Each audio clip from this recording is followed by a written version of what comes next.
Hey guys, welcome to Through the Bible, verse by verse, a plain and simple study of the entire Bible, book by book, chapter by chapter, and verse by verse. We are currently in Exodus chapter 21, and I'm going to try to get to Exodus 21 and 22. Last time we got into Exodus 21 and we talked a little bit about slavery.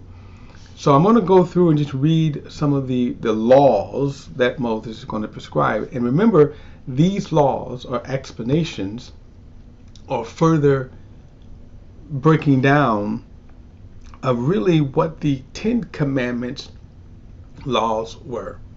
So we'll be able to see that the Ten Commandments was really just an outshoot of two commandments, loving God and then loving one another as God loves us. The Ten Commandments, as we're going to see, which comprises some 600 and the Old Testament law, that I should say, which comprises some 613 law commandments, are simply explanations of the Ten Commandments. Okay, so again, as we go through, I'm just going to read them, and a lot of them are explanatory, so we won't spend too much time on it. All right, here we go. He's continuing this subject here of after the slavery laws. Okay, for verse 12 says, whoever strikes a person so that he dies must be put to death. Now this is thou shalt not murder. Okay, but listen, verse 13, but if he didn't intend any harm and yet God caused it to happen by his hands, I will appoint a place for you where he may flee. If a person schemes and willfully acts against his neighbor to murder him, you must take him from my altar and be put to death. So that's what the murder, thou shalt not kill or thou shalt not murder. Whoever strikes his father or his mother must be put to death. And we saw that command, honor your father and mother. Whoever kidnaps a person must be put to death. Whoever sells him or the person is found in his possession. Whoever curses his father or mother must be put to death. So again, we see all these commandments. Again, as you see that they're just, again, further explanations of the 10.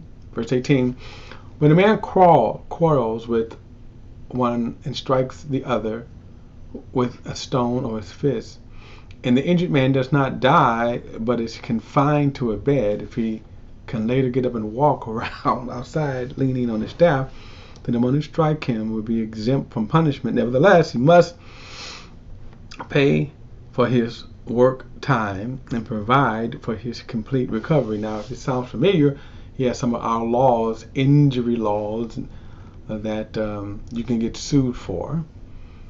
Verse 20, when a man strikes his male or female slave with a rod, and the slave dies under its abuse, the owner must be punished. However, if the slave can stand up after a day or two, the owner should not be punished because he is his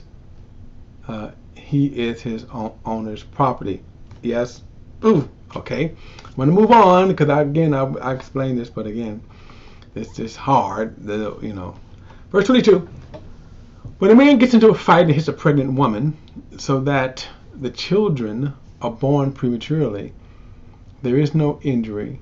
The one who hit her must be fined as the woman's husband's demand from her, and he must pay according to the judicial assessment. But if there is injury, then you must give a life for a life, an eye for an eye, tooth for a tooth, and a hand for a hand, a foot for a foot, burn for burn, bruise for bruise, and a wound for wound. This is how they were to meet this out. And this is why you also see the term an eye for an eye and a tooth for a tooth. You kind of see where this is coming out. If a man hits a person, and notice it starts off with if he hits a pregnant woman, and then the pregnant woman doesn't die, then you in turn was to hit the man. Again, if you hit a person and their eye is damaged, their foot is damaged, their tooth is damaged, if they're burned, and of course this was to try to persuade these kind of actions. Verse 26, when a man strikes the eye of his male or female slave and destroys it, he must let the slave go free in compensation for his eye, if he knocks out the tooth of his male and female slave, he must let the slave go free in compensation for his tooth. All right. Now, again, I'm just going to make the statement and move on. The slavery part is always hard for me. But it should be noted that the slave owner was, God never permitted the slave owner to be just cruel, brutal. Okay, verse 28. When an ox gores a man or a woman to death, the ox must be stoned, and its meat may not be eaten, but the ox owner is innocent. However, if the ox was in the habit of goring, and its owner has been warned yet does not restrain it, and it kills a man or woman, the ox must be stoned, and its owner also must be put to death. If instead a ransom is demanded of him, he can pay a redemption price for his life in full amount demanded from him. If it gores a son and a daughter, he is to be dealt with according to the same law. If an ox gores a male or female slave, he must be given 30 shekels of silver to the slave masters, and the ox must be stoned. Now, we've seen this kind of in our society where, for example, a dog gets loose and mauls someone, and then owners knew that the dog was a dangerous dog. If these laws were in effect today, this would certainly apply to that circumstance. Verse 33, when a man uncovers a pit and digs a pit and does not cover it, and an ox or a donkey falls into it, the owner of the pit must give compensation. He must pay money to his owner, but the dead animal will become his. In other words, you inherit the dead animals. When a man's ox injures his neighbor ox and it dies, they must sell the live ox and divide its proceeds. They must also divide the dead animal. If, however, it is known that the ox was in the habit of goring, yet its owner has not restrained it, he must compensate fully, ox for ox, and the dead animal will become his. So we're seeing some of these things. I'm going to go into chapter 22. We're seeing, again, just laws that Israel had to abide by. And this is chapter 22, verse 1. When a man steals an ox or a sheep and butchers it and sells it, he must repay 5 cattle for the ox or 4 sheep for the sheep. If a thief is caught in the act of breaking in and he is beaten to death, no one is guilty of the bloodshed. But if this happens after sunrise, there is guilt of bloodshed.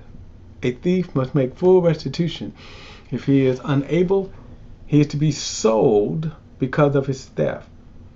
If what was stolen, whether ox, donkey, or sheep, is actually found alive in his possession, he must pay double. So again, these are just regulations. Not going to spend a lot of time on them because again, our laws doesn't cover this, doesn't cover this in principle in some cases, but not. We don't go by these kinds of laws. Verse 5. When a man lets a field or vineyard be grazed in, and then allows his animals to go and graze in someone else's field, he must repay with the best of his own field or vineyard. When a fire gets out of control, it spreads to thorn bushes and consumes stacks of cut grain, standing grain, or in the field, the one who started the fire must make full restitution for what was burned. Now, kind of we see what these laws also are based upon is what is right, what is just. Think of scales, right? What is right and what is just here. Verse 7, when a man gives his neighbor money or goods to be kept, but they are stolen from that person's house, the thief, if caught, must repay double. Now notice then, if the thief is caught, right? Verse 8, if the thief is not caught, the owner of the house must present himself to the judges to determine whether or not he has taken his neighbor's property. Okay. In any case of wrongdoing involving an ox, a donkey, a sheep, a garment, or anything else lost, and someone claims that's mine, the case between the two parties is to come before the judges. The judges condemn must repay double to his neighbor. When a man gives his neighbor a donkey, an ox, or a sheep, or any other animal to care for, but it dies, is injured, or is stolen while no one is watching, there must be an oath before the Lord between the two of them to determine whether or not he has taken his neighbor's property. Its owner must accept the oath, and the other man does not have to make restitution. But if in fact the animal was stolen from his custody, he must make restitution to its owner. If it was accidentally torn apart by a wild animal, he is to bring it as evidence. He does not have to make restitution for the torn carcass. Now this is kind of interesting because if you have, somebody for whatever reason, right, for whatever reason, is given the care of an ox or property, right, and that property is stolen or damaged, basically he's saying that the person who took the care of it is responsible, right? So you can say, in that matter, I don't want to be responsible for your property. But in other words, he's saying that, but if you do, under the law of Moses, he was responsible. Where am I at here? Verse 12, verse 14. When a man borrows an animal from his neighbor and it is injured or dies while its owner is not there with it, the man must make full restitution. If the owner is there with it, the man does not have to make restitution. If it was rented, the loss is covered by its rental price. Verse 16. If a man seduces a virgin who is not engaged, and he has sexual relations with her, he must certainly pay the bridal price for her to be his wife. If her father absolutely refuses to give him to her, he must pay an account in silver equal to the bridal price for virgins. Now, again, this is one of these. Now notice this is not necessarily rape here. This is okay. Guy just was smooth towards the man's daughter. Okay, that's what this is. We're going to get to rape later, but this is, notice he said seduce. That's why you can see the difference right here. Now, you also see how they kind of looked at sexual relations. That sexual relations oftentimes considered sort of as a consummation of marriage. So, because this was kind of an egregious a thing that God did not bind the marriage thing, but again, some of these laws, verse 18, you must not allow a sorceress to live. So now, these are kind of interesting. Notice he said you must not allow a sorceress or someone. Now, a sorceress, of course, practice occult practice, divinations, things like that. And notice they were things designed to seduce Israel into paganism. He says, don't allow that person to live. Verse 19, whoever has sexual intercourse with an animal must be put to death. This was under the law. Whoever sacrificed to any gods except the Lord alone is to be set apart for destruction. Now we're going to see, this is just going to come up just in a few days of the writing of this law as Moses is receiving this. Verse 21, you must not exploit a foreign resident or oppress him, since you were foreigners in the land of Egypt. Now, kind of interesting if I wanted to make a today application of how we treat foreigners. Right? Verse 22, you must not mistreat any widow or fatherless child. If you do mistreat them, they will no doubt cry to me, meaning the Lord, and I will certainly hear their cry. Now, the difference between any other nation, remember, that the Lord was also adjudicating, watching over these laws right here. So notice he said they would cry to me, and I will certainly hear their cry. My anger will burn, and I will kill you with the sword. Then your wives will be widows, and your children fatherless. He said, if you lend money to my people. By the way, let me just say this again. Notice how he's telling how you ought to treat the poor, treat the widows. Okay? Under the law. Keep that in mind. Under the law. If you lend money to my people, to the poor person among you, you must not be like a moneylender to him. You must not charge him interest. Now, this was to be a Hebrewite, an Israelite. He said, if you ever take your neighbor's cloak as collateral, return it to him before sunset, for it is his only covering. It is the clothing for his body. What will he sleep in? And if he cries out to me, I will listen because I am compassionate. Now keep this in mind. These laws were oversaw by God himself. Verse 28, you must not blaspheme God or curse a leader among your people. Now some preachers use this verse to try to say that if you criticize a pastor, you're touching God's anointing. That's not what he's meaning. Literally he means to blaspheme God or curse. Actually the word blaspheme means to curse, to blaspheme God. Then he said, or to curse a leader among you. You're not to do that. You must not hold back offerings from your harvest or vats. Give me the firstborn of your sons. Do not do the same with your cattle and your flock. Let them stay with their mothers for 7 days. On the 8th day, you ought to give them to me. Now, the giving of the firstborn, when it comes to the males, they were to be priests. That is later going to be changed. But then notice God is saying here, give me your best offerings. Don't give me your bruised. We'll get into that later. Verse 31, be my holy people. You must not eat the meat of the mauled animal found in the field. Throw it to the dogs. Notice that statement there, by the way, throw it to the dogs. Jesus kind of used that statement, remember, to the Syrophoenician woman where he says you can't take the children's bread and throw it to the dogs. Notice he says right here you can take the mauled and throw it to the dogs.